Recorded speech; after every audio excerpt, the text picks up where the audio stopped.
church, and welcome. We're here to celebrate that our Savior's come for us. He is worthy of our praise. So let's lift our voices together. Let's sing out from the rising of the sun. From the rising of the sun to the ending of the day. One name alone be praised. Every nation, tribe, and tongue. Every nation, tribe, and tongue. All creation lifting up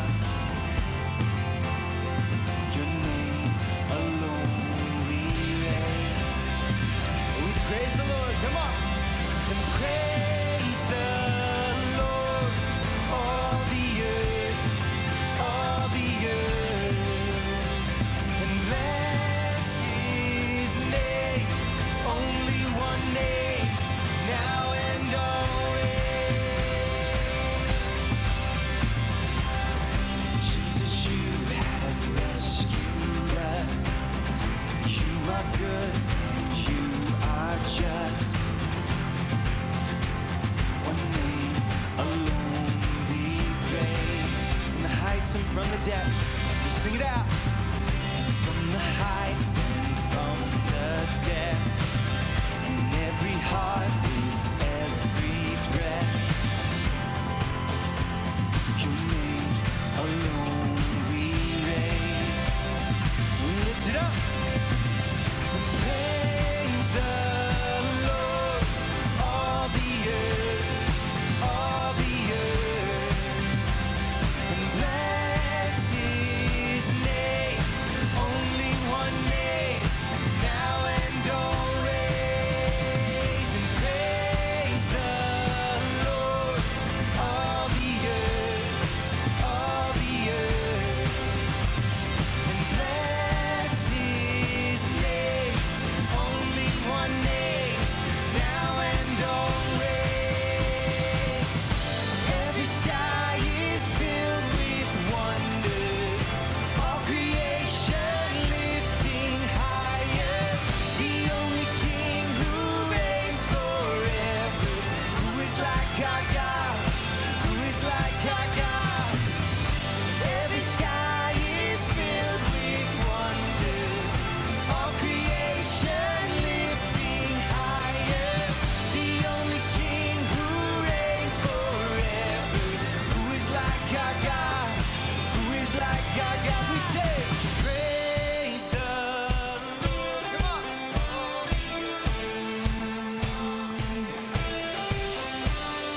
Bless His name, only one name, now and always.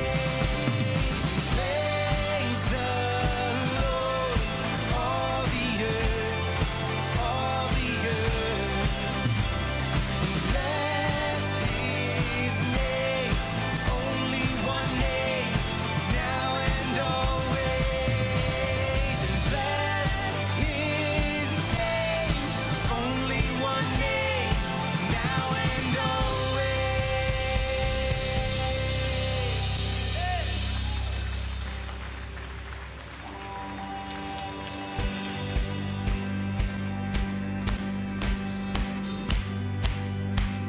All right, church, we're gonna bless His name with all we've got as we celebrate our Savior and worship Him together as we sing, angels we have heard on high.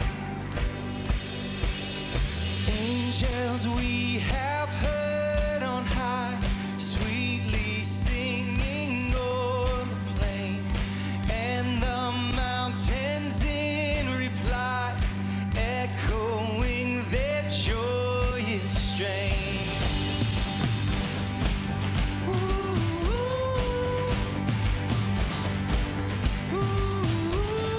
Shepherds, why this jubilee? And why your joyous strains prolong? And what the gladsome tidings be, which inspire your heavenly song?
on earth and mercy mild, God and sinners reconciled. Joyful all ye nations rise, join the triumph of the skies, with angelic hosts proclaim, Christ is born in Bethlehem.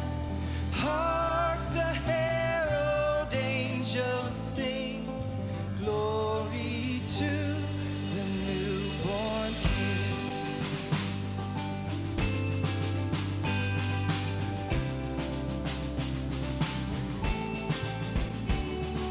Christ by highest heaven adored, Christ the everlasting Lord. Late in time, behold him come, offspring of a virgin's womb. Veiled in flesh, the Godhead see. Hail the incarnate deity, pleased as men with men to dwell. Jesus, our Emmanuel. Hark the herald angels sing, glory to the newborn King.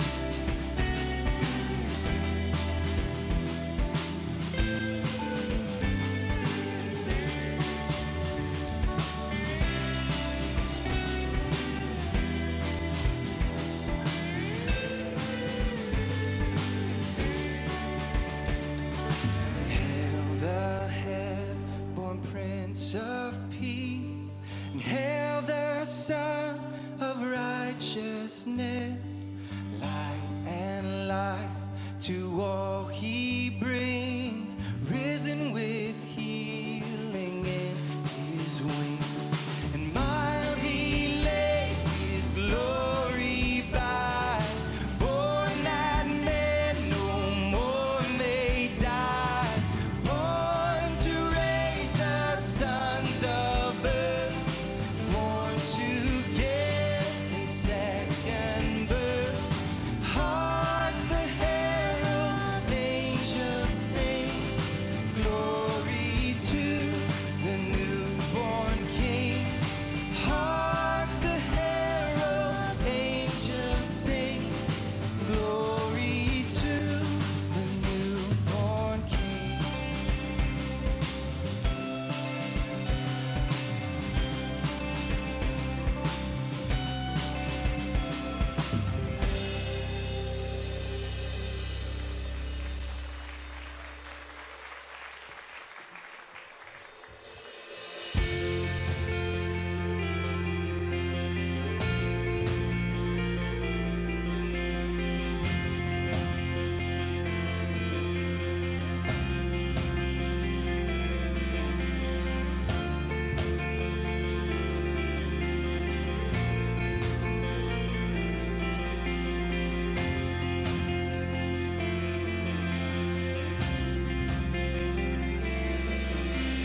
Who is God that he would take our frame, the artisan, inside the pain,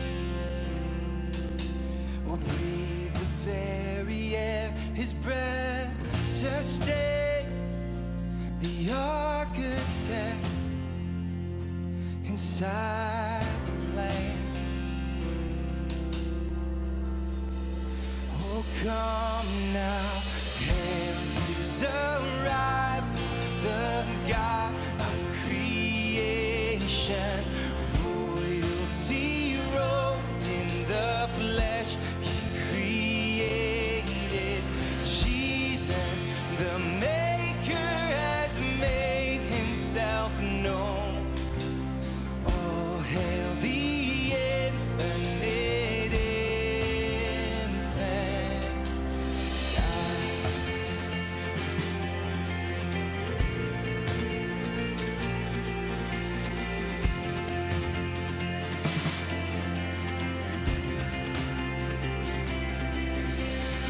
one who had no start and knows no end became confined in time and tense.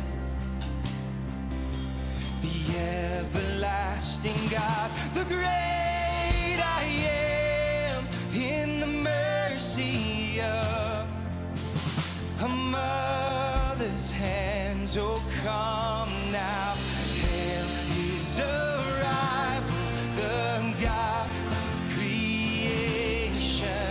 Royalty robed in the flesh, he created Jesus. The Maker has made himself known. All hail the infinite infant God.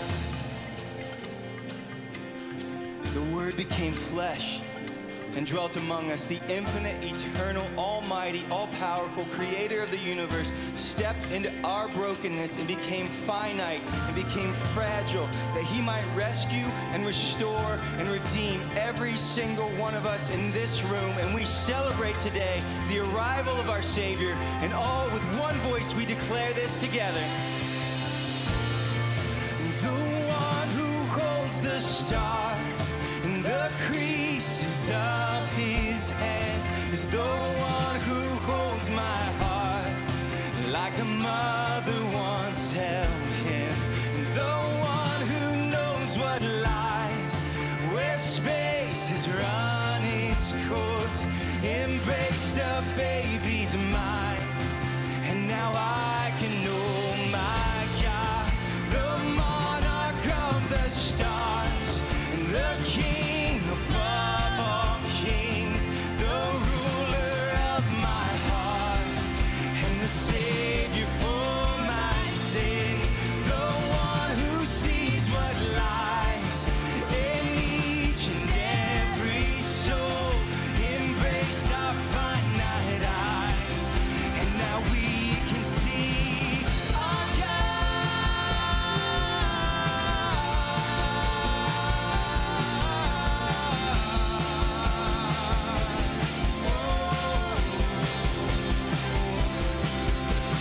Holy Word of God, defined by name, the author climbed inside the page. Oh, come now, hail his arrival, the God of creation. Royalty robed in the flesh, created Jesus. The Maker has made himself known. Oh, hail the infinite infant God.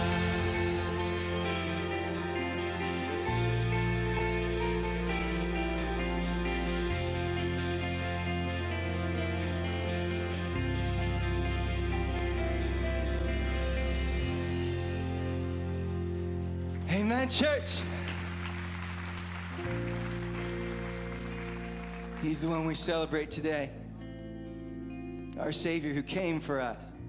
And we rejoice in him and his arrival. So will you bow your heads and your hearts as we come before our God. Lord, we celebrate because, God, this moment, what Christmas means, was not simply a blip in time, a moment in history, but it changed everything.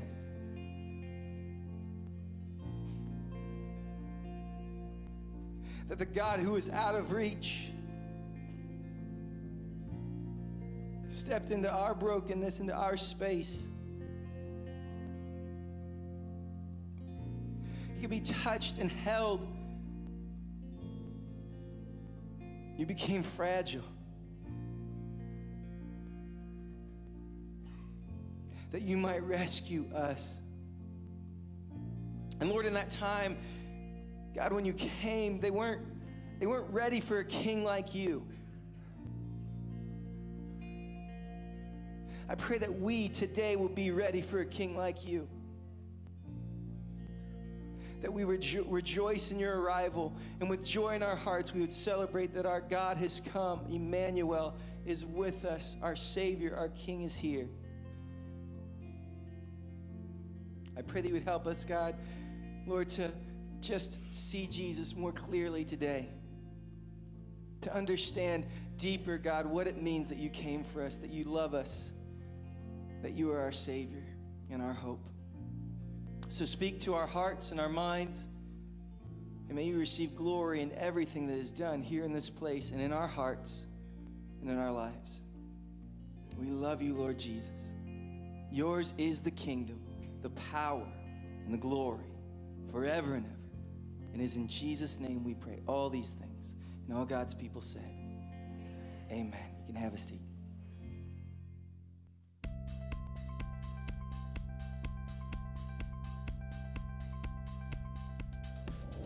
Hey everyone, my name's Alex and welcome to Rock Point. We're so glad you've chosen to spend part of your weekend here with us. If this is your first time here, or maybe your first time back in a long time, we'd love to meet you and answer any questions you might have. While you're here with us today, make sure to grab your smartphone, go online, and type in rockpoint.io. This site has been designed to make it easier than ever to see what's happening here at Rock Point and to get plugged in. Follow along and take notes during service, keep track of upcoming events, join a group or serving team, or register for Rock U. Before we continue with our service, we want to fill you in on what's coming up for you and your family here at Rock Point.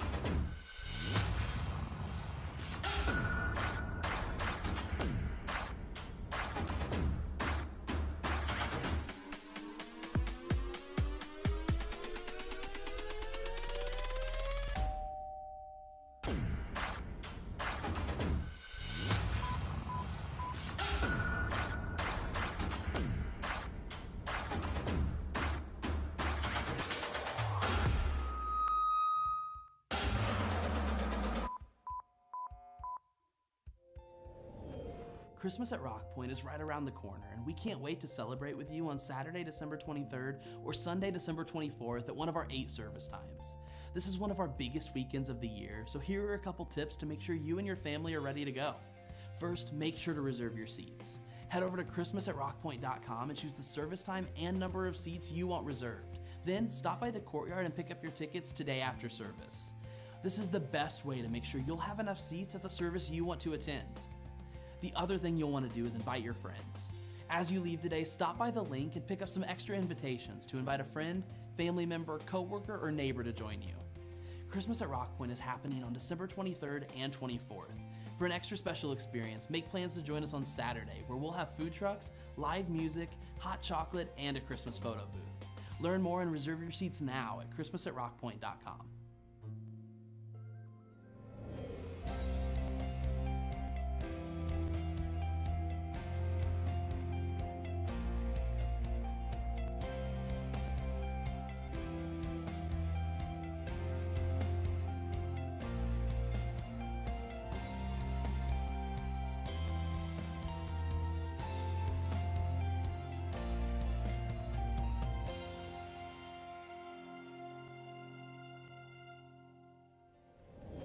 Our mission here at Rock Point is to point people to Jesus by loving people like Jesus. Thank you for being a part of this by living intentionally and through the faithful giving of your tithes and offering. While we don't collect the offering in service, we do have boxes near all the exits both in the worship center and the lobby with envelopes located right in front of you for that. We also have online giving at rockpoint.io. We're so happy that you've joined us today, and it's our hope that you leave today feeling encouraged and closer to God than ever before. Let us know if we can help you in any way while you're here with us, and be sure to connect with us on rockpoint.io and on social media to stay up to date with everything happening here at Rock Point. Sir, she just rolled her eyes at us. What is her deal? All right, make a show of force. I don't want to have to put the foot down. No, not the foot. Riley, I do not like this new attitude. Oh, I'll show you attitude. No. Stay happy! What is your problem? Just leave me alone. Sir, reporting high levels of sass. Take it to DEFCON 2. You heard that, gentlemen? DEFCON 2. Listen, young lady, I don't know where this disrespectful attitude came from. You want a piece of this, Pops? Come and get it! Yeah, well, Here it comes. Prepare the foot. Keys to safety position. Ready to launch on your command, sir. just shut up! Fire! That's it. Go to your room. Now. Foot is down. The foot is down. Good job, gentlemen. That could have been a disaster. Well, that was a disaster. How many of you have seen that movie, Inside Out? All right, because that made sense. Yeah, that's so if you haven't seen it, it's a cool movie talking about how emotions work and interact, a little interaction between a father and a daughter. And you can see anger was at the helm in both of their heads. And the last little clip, if you hadn't seen it, that's inside the mom's head. She's like, that was a disaster. But the reality, what I like about that scene is the whole movie is trying to show how emotions interact. And the one thing I think is very truthful about that movie is emotions themselves aren't wrong.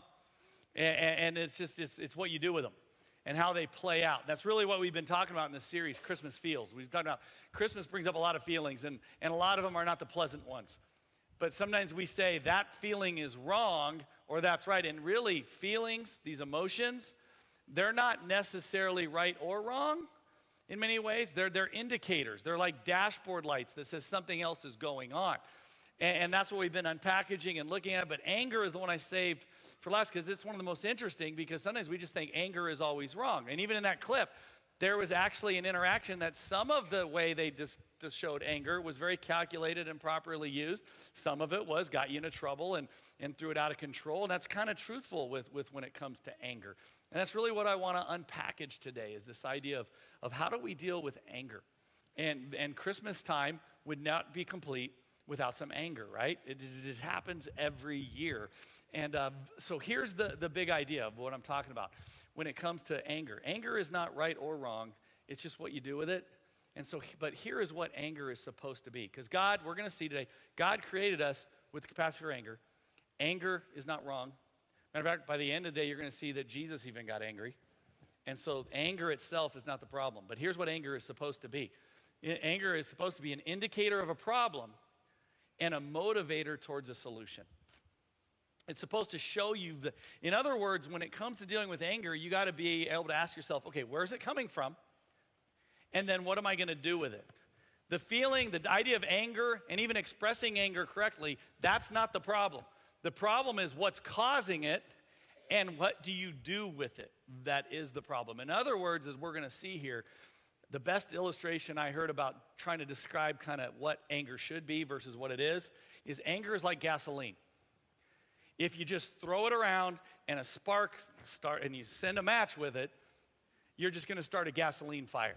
And that's what a lot of us, why we think anger is always bad, because the only way you've seen anger expressed, the only way you've ever seen anger used is when it's like, burn it all down. It's just expressed, uncontrolled anger. But you know what? I'm not a mechanic. I'm not Mr. into how physics works. I don't even know how to speak English all that well. But I do know one thing. An engine in a car is a different story. An engine is called a combustible engine. You know, gasoline is the combustible agent. Combustible is not just fire. Combustible means explosion. And I don't know if you're aware of this, but how your car moves when you leave here today and drive out of here, how your wheels start turning is because engine ignites gasoline, which causes explosions that are contained. And that's what moves the pistons and starts to churn the stuff and moves it. That's what anger is supposed to be. Used in the right context, contained and channeled through the engine of what it's supposed to be, anger should move us somewhere different, move us somewhere better. But like I say, here's what don't hear what I'm not saying. I've realized in 3 services already and looking at this is some of you have only experienced gasoline, fire, rage, anger in your life. That's what you were raised in. That's what you know. And so when you hear anger or talk about anger, it automatically takes you to a bad place. I'm just asking you, listen. Don't hear what I'm not saying. Abusive gasoline fire anger is never right. But anger itself does have a God-given purpose. Matter of fact, not knowing how to control and use it the right way is why we get the abuse of anger. So let's look at this. So what do we mean by this? How is it a indicator of a problem and a motivator towards something else? We're going to read a couple different passages today, but we're going to start in a letter, a book of Ephesians in the New Testament. It's in chapter 4, and what's going on is this chapter is just all about how do we live life knowing the Lord, how do things work, and how can we have a much more pleasant life. And right here in verse 26 and 27, it talks about this issue of anger. And look what it says. It says, and don't sin by letting anger control you. So the first thing it says there is, like I said, what's more powerful in that statement is what it didn't say. Did you see what it didn't say? It didn't say anger is a sin. What's the sin in that? Letting anger control you. It's actually assuming you will have anger. And it doesn't confront the anger itself. Anger is not our problem. It's when we don't know how to control it. It's uncontrolled anger that is the sin. So he goes, don't let it control you. And how do you not let it control you? The first thing he says is, don't let the sun go down while you're still angry. Now, here's the thing with that. Some people read that, and you're in a fight, and you're mad, and it's getting dark outside, and you're like, we got to finish this. You know, it's like you think God is literally sitting there. Sun is going to go down at 5:23, so at 5:22, God's like, you got 60 seconds to deal with this, or you're going to see what angry really is. And I think we get the wrong idea. I don't think he's saying literally. I think what he's saying is, don't let it go. You have to resolve it. Meaning, anger is there. You shouldn't let it be out of control. And if you're going to control it, it means you're going to have to choose to deal with it. You're going to have to choose to deal with the real problems. You're going to have to choose to do the scriptural pattern of what to do with it. You can't just ignore it. You can't just push it off. You can't just, so it says, don't be out of control. Don't ignore it. You have to deal with it.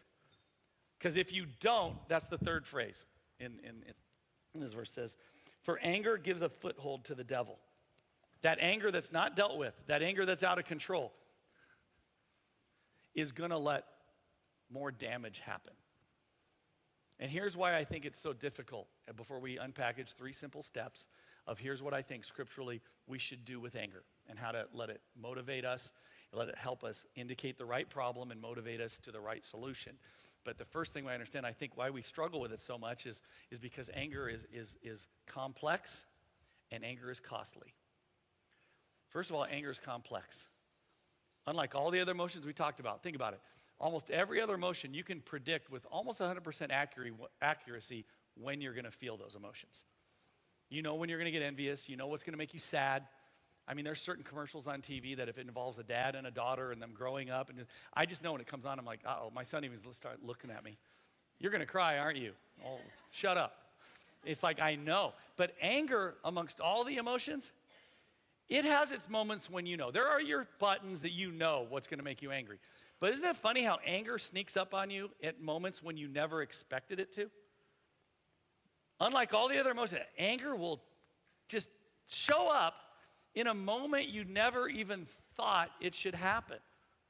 You're like trying to decide where to go out to eat. Next thing you know, you're screaming at each other. I guarantee the problem was not trying to decide where to go out to eat. It just does. Like, for example, I have several stupid examples in my sermon because God is so nice that anytime I'm going to preach on a subject, he gives me opportunities to experience what I'm going to preach on. And so I think I'm going to preach on how to get rich really easy for the next 16 weeks. But no. So anyways, I'm sitting there on Friday, and I needed to print something up, and I only had an opportunity in the morning because I was going to be gone the rest of the day, had meetings, had this, and I needed to print this up because the person that needed what I was printing, they needed it, and I only had one opportunity to do it. It's simple. I'm just printing up one page. The thing I had to do, though, is I had it typed up on my notes on my phone. I needed to email it to myself so I could print it. And I needed to format it really quick once I emailed it to myself, cut and paste. But here is the issues I had going in. So I didn't think I'd be angry because I already knew I had this issue. First issue, My computer, I had left my power cord to it at another church at a meeting I was at the day before, so I had no access to it. So I knew that I only had whatever battery life the computer had, and it had been plugged in the whole time. But I also know that my computer's old, so instead of getting 10 hours, when it's fully charged, it gives me 26 minutes. So I had my computer sitting there. I go, I better make sure this is completely grammatically correct. I wanted to get everything as done as possible. So all I had to do was cut and paste and change the font and push print because I know I wouldn't have much time. So I got up 2 hours early just to make sure that I could do this really quick. Made sure everything's right. Opened my computer.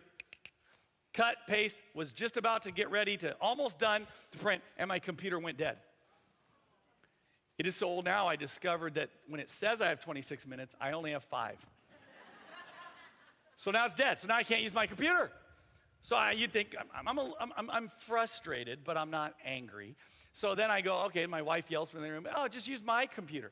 And I'm like, yeah. And I go, no, wait, I would, but your computer won't download the drivers to my printer, so the family printer downstairs is the only one I can use. And I know that our family printer's out of ink.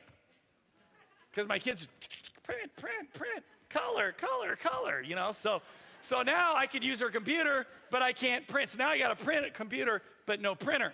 So then I thought my iPad has an Office kind of app. It won't format as easy, but I'll do it there and I can airwave send it. I open it up and the program would crash. It wouldn't open. So then I remembered, okay, my daughter's computer goes to my printer. So I go grab it out of her room. It won't go on. I go, hey, honey, where's her cord? I don't know. We look around for it, can't find it. She's at school. I text her. Hey, where's your computer cord? I need to plug it in your computer to use it. She texts back, oh, I lost that like 4 days ago. That's when anger came out of nowhere. I wasn't as mad about taking 2 hours to print up one piece of paper. That was frustrating. That was okay. But I got angry when I realized, wait. You lost your computer cable 4 days ago, your power cord, and when were you gonna tell us? And then in my head, I went down a road that said, I know when she's gonna tell us, the night before she has a project due, and then it's like, I'm gonna be running around looking for an all-night office supply place, or paying $75 to have Amazon, literally the president, come to my house and hand me a new cord. I mean, that's what I was, and that's when all of a sudden, I got angry. And you know what? I'm all mad about something that hasn't even happened yet. And I was so frustrated, and I realized, wow, that really caught me off guard. I was absolutely prepared to control myself through all the other layers. But I didn't know that this tree had another branch growing on it. And that branch got me. Isn't that crazy about how anger works? I did finally get it printed, but that's a whole nother story. That's for a patience sermon. See, anger is complex in that it comes from places, it shows up when you never would expect it. And that's because anger is, of all the emotions, it is the most secondary emotion of all. It's not a primary emotion. You're never just an angry person. You're angry because some other emotion is causing it, some other issues. There's something else going on. So if you're sitting here saying, I'm just an angry person, that's not true. You got things going on in your life that you might not even be aware of that's driving you to anger. Because anger usually happens when something's not right and I feel I need to control it. I need to force it, or I just want to be mad. But here's the problem. If I don't understand the complexity of it, if I don't understand and decide to go after it in a healthy way, it's also costly. It's costly. Proverbs 25:28 says this, a person without self-control, that means a person who can't control their anger is what it's actually talking about, is like a city with broken down walls. In this culture, that doesn't sound like much, but a city with broken down walls is unprotected. So it means that without the walls, it's going to get conquered. It's going to get taken out. It's going to get destroyed. So it says if you can't control your temper, you are like a city that's heading for destruction and enslavement. That's what it's saying is happening. And we all know that. I don't even have to say that for us to know. If you have struggled with anger, There's some of us in this room that you know what anger can do. You know what it's done when you've been angry. Some of the people, you've lost relationships, lost a marriage, lost jobs, lost good friends. Some of you right now are not talking to adult children because of anger. And then some of you are sitting here in a very hurt, dark place because of someone else's anger left uncontrolled in your life. You know what it cost you for them to be out of control. You see, it's complex and it's costly, and that's why we need to do something about it. So what do we do about it? I think scripturally and most obviously, I think there's three things we should do. And here's the thing. These could take a lot of time to do, or you could actually do this in the nanoseconds that it's happening. This could be like microwaved, and the better you get at it, the better you can get at microwaving it. Sometimes you need to start by crock-potting this, going and really reflecting. Sometimes you need more help with this. Some of these steps you might need to go to a counselor for. But the truth is, here's the three things I think we should do. This is how to use anger to get to what the real problem is, but also to use it as a fuel to go after real solutions. And the first step is you need to express it to God. The reason I said express it to God is most people, as far as we get in what to do with anger is express it. That's about as far as you get. I'm fine with it. When I'm just a truth teller. I'm just, don't poke the bear. You know, that's who you are. If you're that person, and if you just express it, that's costly. That is costly. And then some of us, you do the opposite. You won't even express it. You suppress it. You don't do anything about it.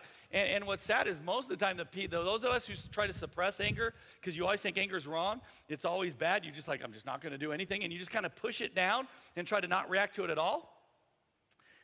Here's the problem. That's going to blow up or come out sideways in some other way.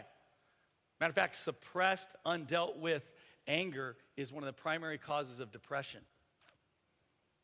And the anger, so you're depressed, but you're depressed because you're angry, but you're angry because of something else. That's why you can't figure out why you're so depressed. And here's the sad thing is many of us that suppress anger is because you were raised by or in a relationship with someone who all they do is express it. You saw the abuse of it, so you think the answer is to run from it completely. And so those of you who like to suppress it, this is a tough message for you because it's going to feel like I'm saying something wrong.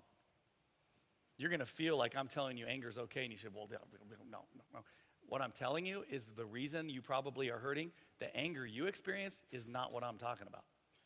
I'm talking about how to not have that type of anger, to express it properly. But the first thing you got to express it is, and here's what people that just express it do. When we say express it, we usually take it out on whatever's in front of us that made us mad at that moment. And I'm telling you, there's usually a little bit of truth as to why you're mad at that person. But when you have a problem with anger that just blows up beyond any idea, it's because 99% of what's going on is not that 1% of frustration with the person in front of you. You're actually letting out the other 99% on that person. Here's what you do. Anger cannot just be vented. That's a false. You think, yeah, I just vented. It's okay. I just blew up. Now I'm okay. If you ever watch kids do that, you watch your kids. How'd it work for them? They blow up, scream at you until they fall out of sleep. Isn't it weird how kids just throw a temper tantrum, all temper tantrums, and then fall asleep? We do the same thing. And then we just forget about it. Our fall asleep is, okay, I'm done. And we forget about it. Try to move on. It might have felt good in that moment. You feel relief because you actually don't feel relief. You feel like I'm just out of energy. I got no, and you said, they say blowing off steam. That's right. You blow off steam. But the anger inside you that you haven't dealt with the problem, that's a steam engine. And that's creating more steam. So you might have blown off the steam for a minute, but it's going to build back up. So what you can, but who you can, but in those moments, sometimes you do feel like you need to express it.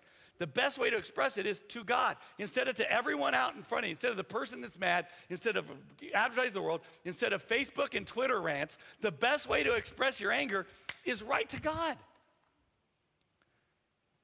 Matter of fact, that's what most of the Psalms, there's so many Psalms about this, where the writer, God inspired these words. They're God inspired, it's the Word of God, but he does it through the context of the life of the particular author. And many of these Psalms are showing us in poetic form of how do these people deal with these frustrations. And one of the first things a lot of the Psalms do is they express very, very dark anger, but they're expressing it to God, not at people. Matter of fact, they have their own category. They're called imprecatory Psalms. They're basically angry Psalms. They say some pretty brutal things. Matter of fact, those are the Bible verses that are scary to people sometimes. And they're definitely Psalms. You wouldn't put these on your Christmas card. Matter of fact, I got a sample. This is not the Christmas card you want to send. Oh God, shatter the teeth in their mouths. Psalms 58:6. How would grandma feel getting that in the mail? See, you don't want that on a Christmas card. But here's the deal. The author, who is frustrated with the enemies coming in and overrunning, and he feels like my people are getting pushed down and pushed down, when it's going to end, and he's so mad at the enemies, but who does he say it to? God. Oh, God. Yeah, see, so we need to learn to express it to him, not to everyone else at first. And then after you do that, or about the same time, the other thing we need to do is we need to be willing to examine its cause. I mean, all in Scripture, James, we went through throw punch, talked about that human anger does not get us anywhere, that we should be slow to speak, quick to listen. You know what it's saying? Slow to speak is slow to blow up. Slow to become angry is the last thing it says. It says, before you just express your anger, you should think about it. And that's so when we get angry, we want to look, we want to yell out, we want to react outward, when really we should holler upward and look inward. And looking inward is where you start to say, why am I angry? And usually you got to go layers of that. Because the first why is, well, they're irritating me. Or this issue made me mad. Or this. But then you got to go, okay, well, fine. But why am I having such a strong reaction? Why can't I just let that slide? Well, maybe. And if you dig in and look at your life, there's always something else. Let me give you an example, because I have plenty of them from this last week. Last week, right after this service, remember I usually say go Cardinals? And last week I said I'm not going to say that. I'm going to the Cardinals game. We had friends that actually took us to the game, and we got to sit on the 50-yard line, 4 rows up from the field. It was pretty awesome. And they had the roof open. Never been there with the roof open. It was really cool. So I was excited to do that, but I'm tired, and after church, I usually just go fall asleep on my couch, so I had to go. But that's the first time I've ever left. I said, hey, guys, I got to go. And if you saw, I ran out the back door, and it was the first time in the history I've ever left with everybody else. I'm usually here talking to everyone until they leave, and usually my wife's saying, let them go, they want to leave. There's no one here left, and they're starting to set up for next week's services already. But this time I'm leaving when the crowd's going. I've never done that.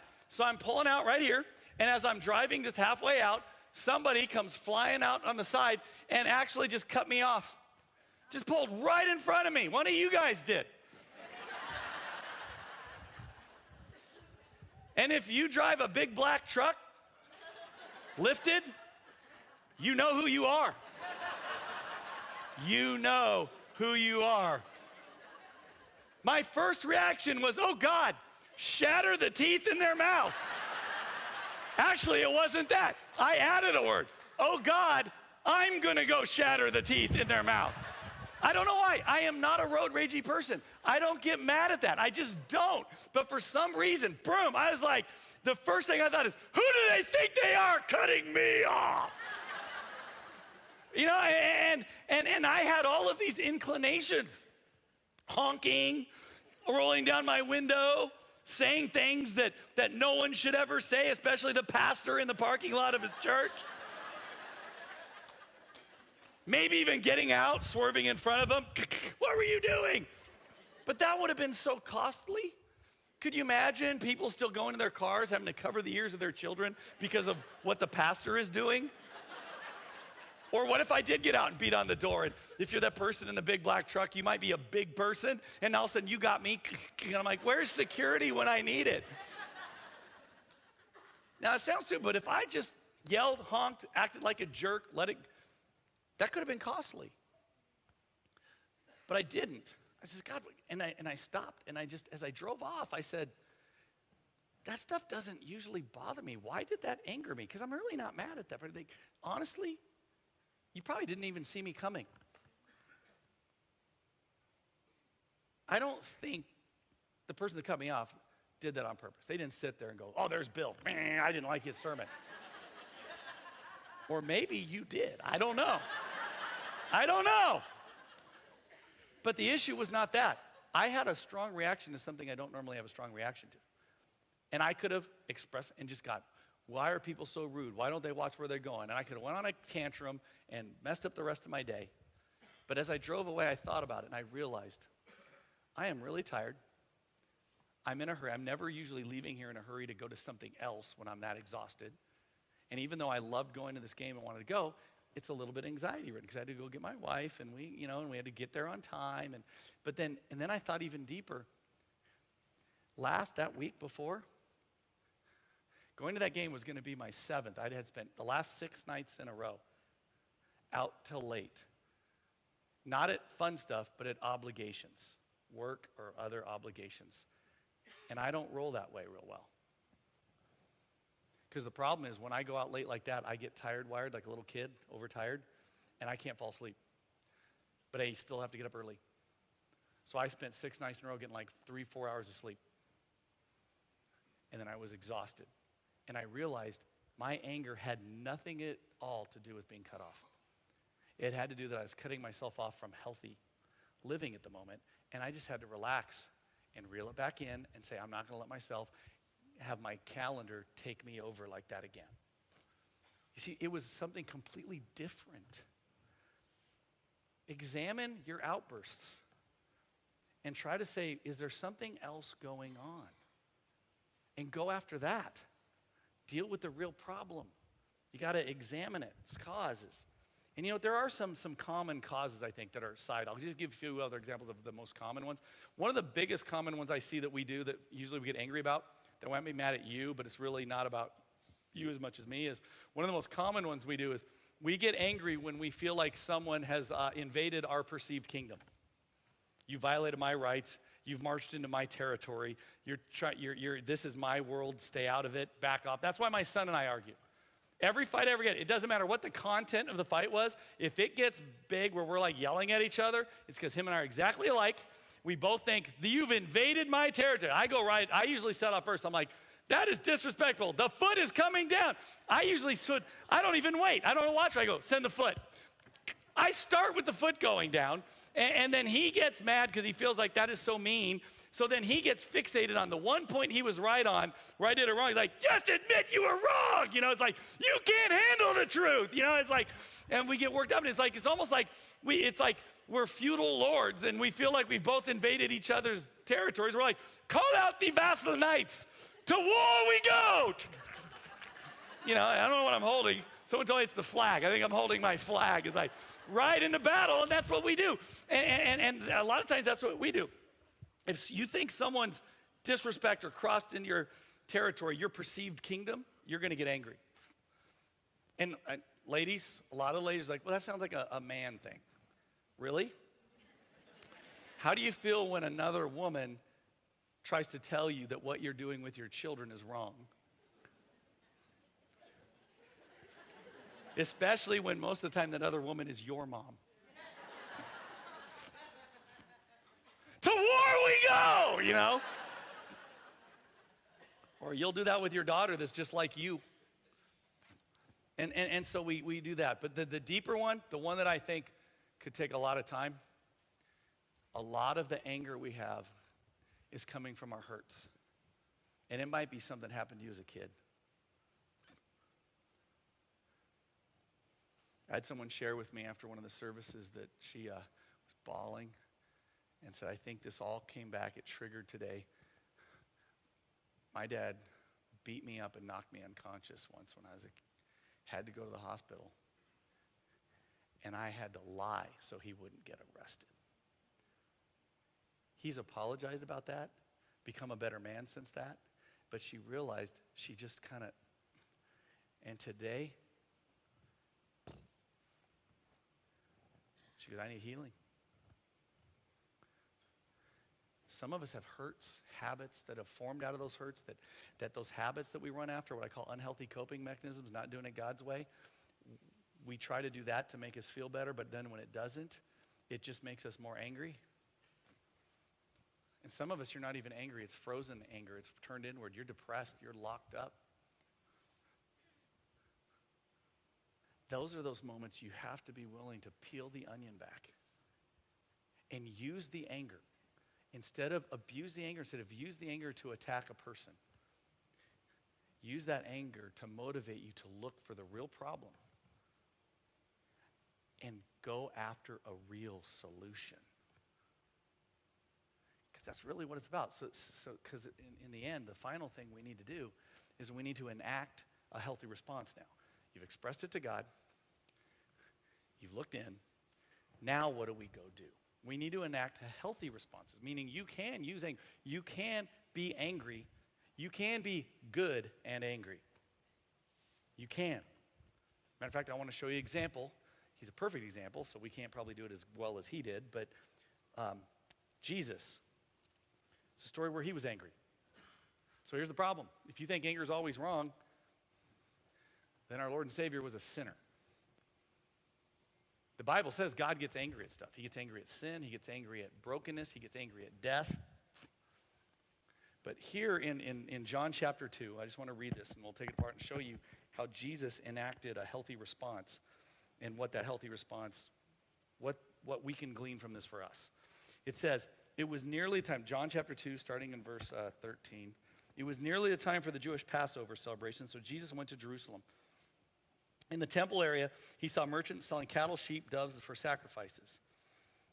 He also saw dealers at the tables exchanging foreign money. So right there, real quick, Jesus isn't mad because they were selling the doves and exchanging money. They had to do that. At Passover, to come do the sacrifices, people came from far and wide. Some couldn't bring the animals, so they had to buy them. Some had the wrong kind of money. They had to exchange it. It wasn't the exchange. It was where it was. They were turning the temple into that exchange place. And what they did is they did it in the biggest court. The temple set up, there's the Holy of Holies. There's this little temple area where they do the sacrifice. But then you have these series of courtyards, big open areas. And the largest courtyard was the outer courtyard, which is called the Court of the Gentiles. That was supposed to be where non-Jews, non-believers could come and learn about the one true God and pray and come to know him. Well, what the Jews were doing is, this is a big area that's closer to the temple, so their insider thought is, it's a lot easier to set up shop here so we can get all the business done so they can go offer the sacrifices. He wasn't mad about the business being done. He's mad about the fact that they took over the Court of the Gentiles, the place where outsiders are supposed to be able to come and hear about God. And they were using the outsider area to do their insider business. In other words, they didn't care about the outsiders. And they probably thought, well, there's not a lot of Gentiles that come here, so why do we have to have this big space? Why do we have to do that? Let's make it easier on us. So in other words, he's mad that they forgot their mission to love people and bring them to God.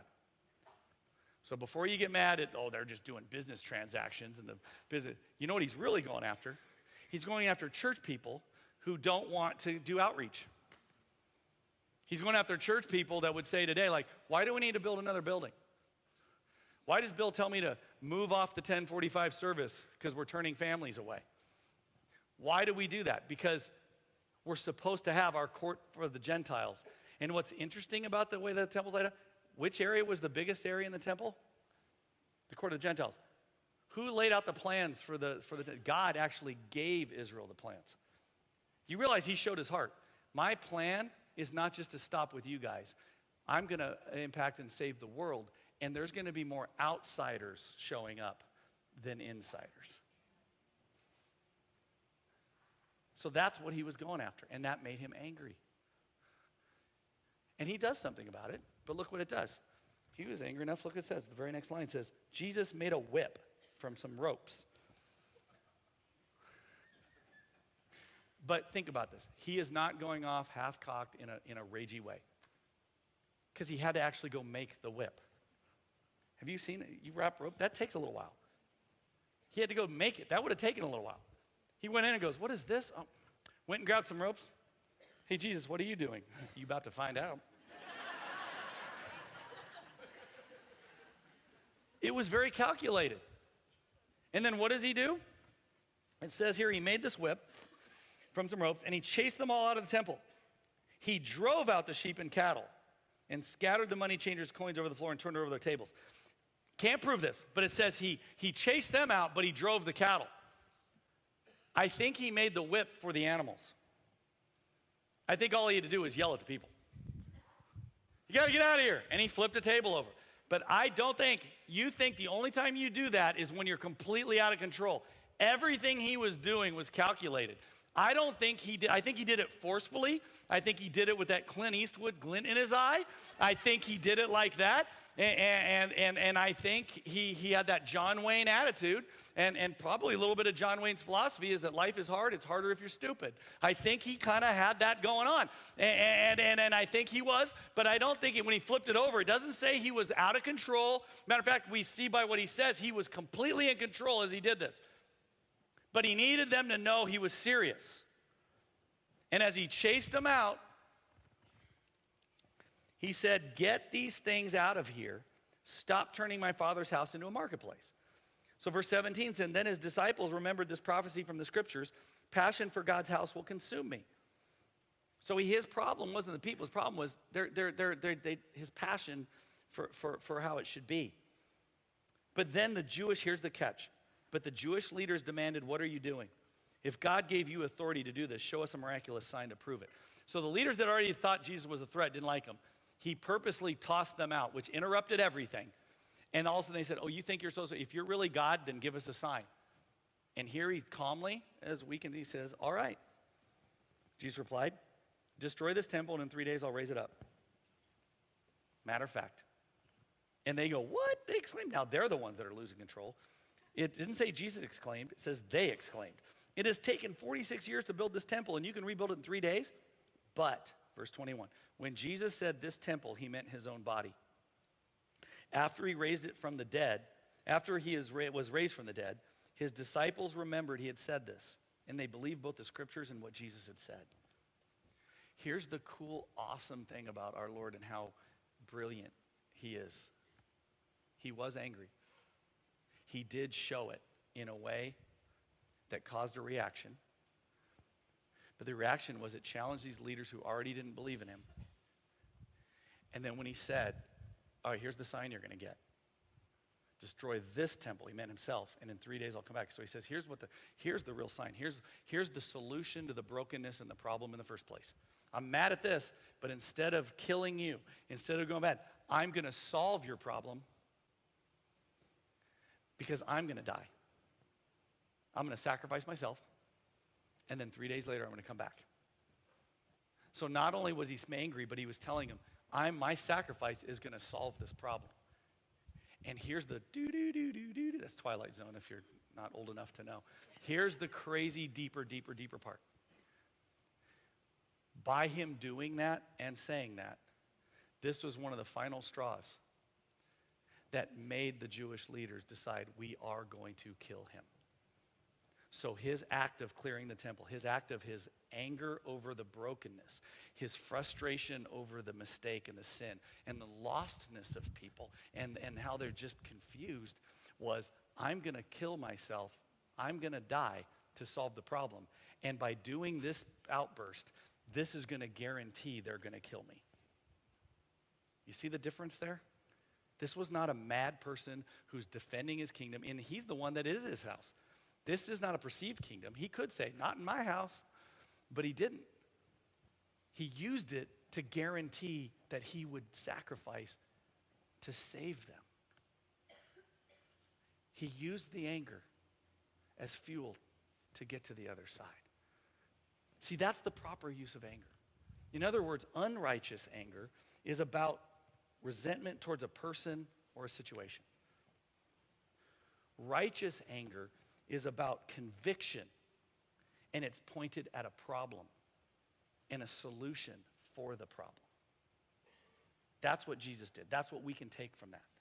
In our situations, can we have a conviction? Can we get angry about the right things, is what I'm saying. Because there are some things that should make us angry. We should be convicted about it.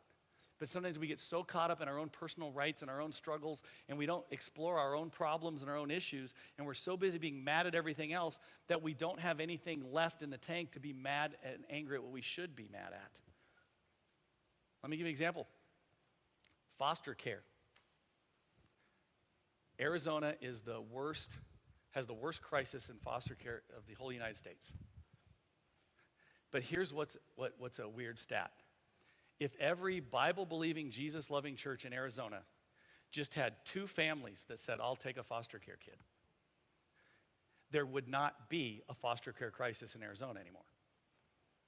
Did you hear me? If every church just had 2 families step up, there's no more foster care problem. Doesn't that make you a little mad? Because the church, we argue about who should be president. We argue about who should be about to be married and all that. We like to argue about biblical things that aren't that, they're biblical, but they really shouldn't be the frontline things we're all arguing about. The church's face should not be, here's what we're against. The church that the world should see is that they'll know we are Christians by our love. What they ought to see is not what we're against, is we should be showing them what we're for. We should be engaging in this, and there is no reason why we can't solve this problem. And foster care is an issue that Jesus-loving churches, or so they say, this problem could be over tomorrow if we just chose to do something about it. And that should make us a little angry. And we have people in this room that helped start a ministry, and we went after it, and because realized the proper use of anger, that anger came from compassion. That anger comes from the idea that this isn't right because we love and we care. And Jesus said the children are the most important, and we just don't care. We'll go argue about this and complain about that, but then we won't go after this. And that anger got people frustrated enough to say, we can do something about this. So we started to do something about this. A team of people, they started to do it and got involved. And as of right now, there is 100 kids in this church that are connected through foster care. 100. That anger pointed at the right thing caused Rock Point to put 49 other churches on our backs. And we are doing what 50 churches should be doing, and we're just getting started. Guys, that is the proper use of anger. We should get frustrated about things. We shouldn't major in the minors, but there are some things that should get under our skin. There should be things that if people are getting turned away, when I say, instead of getting mad at me, when I say, please go to a different service, get mad at the problem. Instead of getting mad at me when I say, well, you should give so we can build another building. You should give so we can support people. You should give so we can do more ministry. Don't get mad at me. You should want to do that because those things should make us mad. But here's our problem. We are so busy being mad as hell that we forget we're supposed to be mad at hell. It's the other way around. You're so mad as hell because something else is bothering you that you don't have enough left, that when we try to go after the real issue, you get mad at that. But God calls us to be mad at hell, at the problem and the brokenness. That's why Jesus said, upon this rock, meaning himself, I'll build my church, and the gates of hell will not prevail. We act like Christians. We got to circle our wagon. Oh, they're going to vote that line. Oh, no, we got to get mad at that. Oh, they're going to do this. We got to get mad at that. And then what Jesus said is we're not supposed to circle the wagons. Last time I checked, gates are not an offensive weapon. No general in history has ever looked out across the battlefield and said, we're in trouble. They're sending in their gates. We're supposed to be gate crashers. We're supposed to be on the offense, taking the love of Jesus. And when we don't do that, that's what Jesus was mad about. When we don't do it, it breaks his heart. And that should break our hearts. And that's what we were built to be angry about. But we get caught up in being mad as hell. And some of you are mad that I've just said hell like 18 times in church. This might not be the church for you. And as you can see, I'm not really mad. Not in the way you think of mad. I can stop and laugh and joke because that was calculated. Because that was passion for God's will. And that is 100% what God meant anger for. To protect the innocent, to love the unlovable, to not give up, to crash some gates, to take back what hell thinks it has. That's our calling. And anger, when we're not doing it, should be the fuel. But which one are you? Are you just mad as hell about all the problems in your life or the people? Or do you want to go after the real issue and be mad at hell? Let me wrap it up. And here's how it gets you and can kill you when the devil can get a foothold. If we don't deal with anger in the right way and don't get about the right kind of anger, we're just going to it's going to blow up on us. I learned this back about a year into this church plant. It was like end of 2002, beginning of 2003. Church was about a year old. struggling along. I didn't know what I was doing. Still don't, but I fake it really well. But right in the moment, with all that stress of a brand new church, not having resources, not being able to, figuring things out, all these things, my wife was about to give birth to my youngest daughter. So she's like 8 months pregnant, which can cause some fights right there, because we had 2 little ones also, and you're broke. So you got all that fear going on. And right in the middle of all that, my dad dies. Now, it wasn't a total surprise. He had health issues before, but it happened when it happened rapidly, and it was so sudden, and it was so complete, and it was done. And that hit me hard.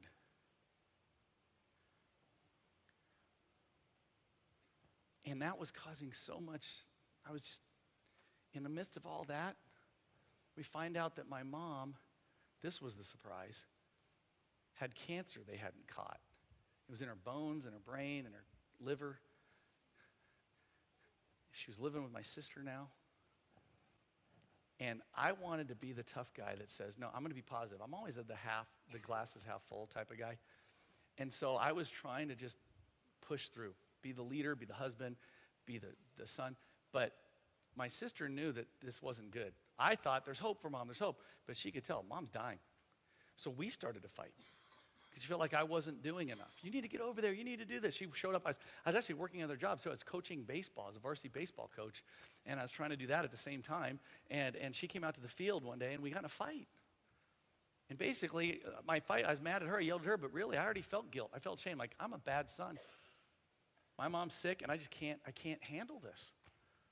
So with all that going on,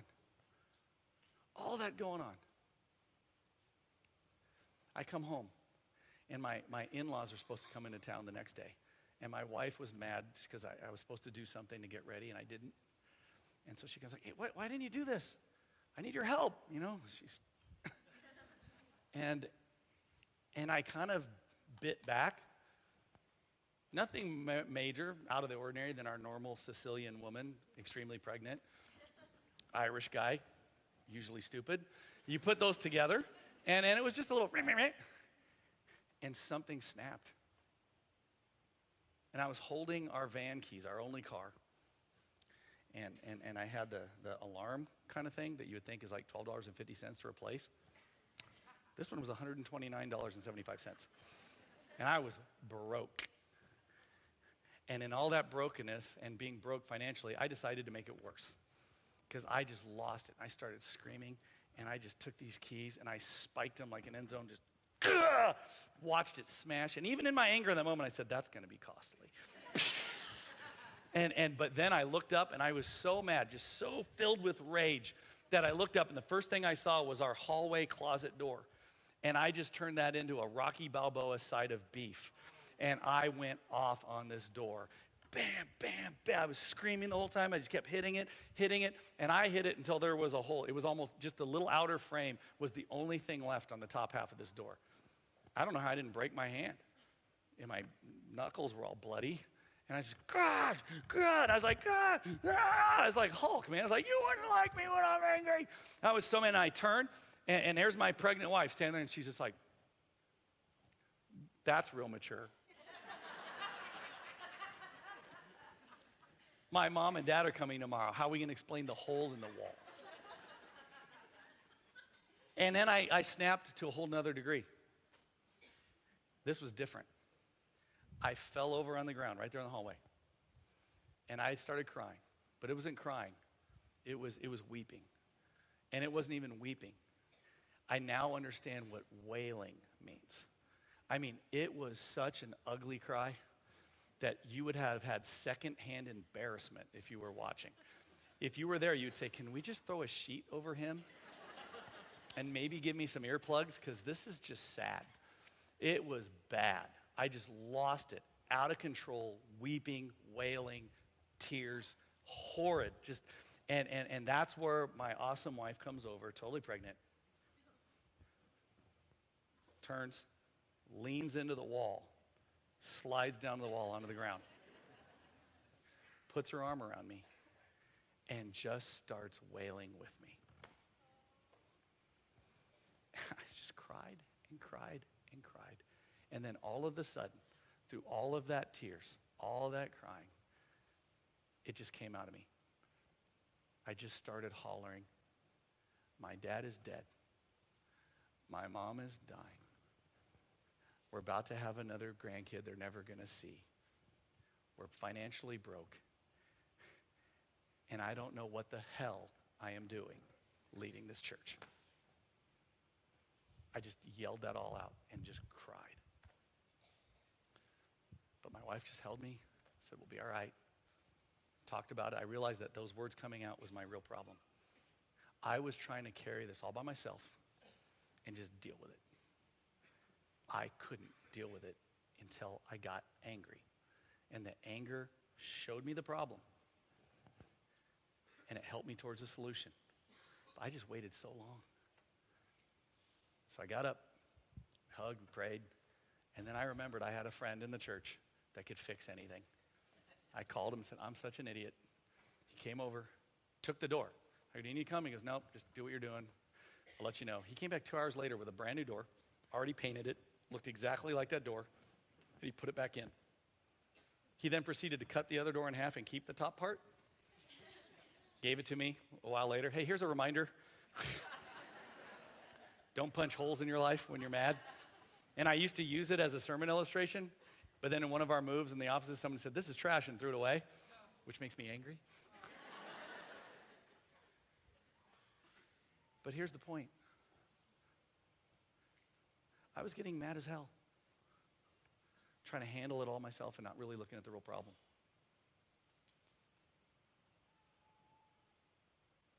But fortunately, I had my wife, I had a friend, I went to the Lord. What's punching a hole in your life right now that's making you angry?